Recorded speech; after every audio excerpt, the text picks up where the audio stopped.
गौ का जाकर के नतमस्तक हो, प्रणाम करे और गौ के गोबर से तुलसी मैया के चौरा को लीपे। क्यों?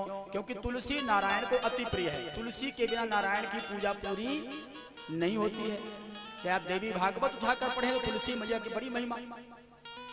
नारायण तो यहाँ तक कह दिए कि यदि कोई पापी प्राणी मर गया हो, कोई पाप करते करते मर गया हो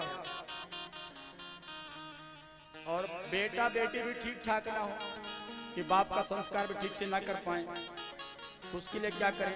बोले गांव का कोई भी आदमी, गांव का कोई भी आदमी उस मरे हुए प्राणी के, उस पुरुष के या महिला के चिता में सूखी हुई तुलसी का पेड़ ले जाकर के डाल दे। चिता में पेड़ ना मिले, डाली मिल जाए, जो मिल जाए, तुलसी सूखी, गीली तुलसी नहीं, हरी तुलसी को नहीं तोड़ना है। यदि तुलसी का पेड़ सूख गया है तो उसे हम उखाड़ करके फेंकेंगे नहीं, उसे किसी सुरक्षित जगह पर रख लेंगे। तो तुलसी सूख जाए तो तुलसी का एक प्रयोग नहीं बताया है। श्रीमद् भागवत महापुराण के अलावा चाहे आप श्री विष्णु पुराण पढ़ें और चाहे आप देवी भागवत पढ़ें, उन सब में तुलसी मैया के सूखे हुए वृक्ष की बड़ी महिमा है। यदि कभी रुद्राभिषेक घर में करवाना हो, रुद्राभिषेक कराते हैं ना सावन में, यदि घर में रुद्राभिषेक कराना है और गंगा जी की मिट्टी नहीं है और पार्थिव पूजा करवाने का अलग महत्व है। हा? घर में शंकर जी प्रतिष्ठित हैं, ठीक है, इनका सम्मान है, लेकिन शिव महापुराण आदि में भी सावन के महीने में पार्थिव शिवलिंग के पूजन का अलग महत्व है। अब पार्थिव पूजन कराना है, घर में गंगा जी की मिट्टी नहीं है तो क्या करें? भगवान व्यास जी कहते हैं, नारद, सूखी हुई जहां पर तुलसी का वृक्ष लगा है अथवा हरी तुलसी का वृक्ष लगा है, उनके जड़ की मिट्टी आप निकालिए। बोलो किसी भी मायने में गंगा जी से कम नहीं है। आप तुलसी मैया के जड़ के वृक्ष की मिट्टी निकाल करके और पार्थिव बनवा करके रुद्राभिषेक बड़े भाव से कर सकते। बोले वृंदावन बिहारी लाल की जय हो।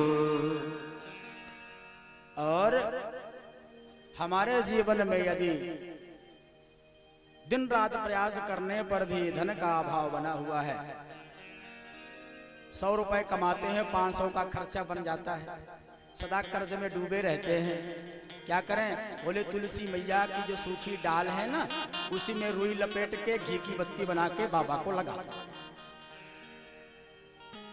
हाँ, शंकर जी घर में है, शंकर जी को दीपक जला रहे हैं, इसे ध्यान से सुन लें।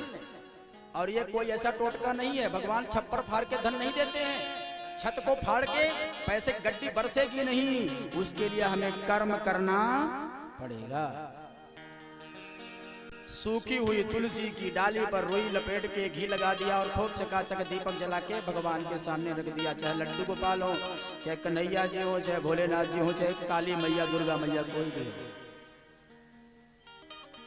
उससे देवता प्रसन्न होकर के हमारे घर में लक्ष्मी का आगमन अपने आप ही आरंभ हो जाता है।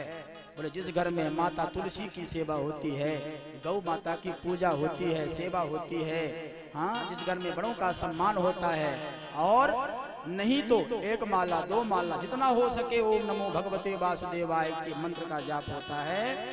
क्योंकि जब नारायण के मंत्र का जाप होगा तो माता लक्ष्मी कहेंगी मेरे स्वामी जी का जाप हो रहा है, मैं वहां जरूर जाऊंगा। और फिर माता लक्ष्मी दौड़ी दौड़ी आएंगी, हमारी तिजोरी में आकर बैठेंगी, फिर कभी भी तिजोरी हमारी खाली नहीं होगी। सुखदेव जी महाराज कहते हैं, परीक्षित, जीवन में जो भी कामना है कहीं भटकने की आवश्यकता नहीं है, केवल बैठ करके भगवान का स्मरण करने की आवश्यकता है, अपने आप को सुधारने की आवश्यकता है, अपने संस्कारों को ठीक करने की आवश्यकता है।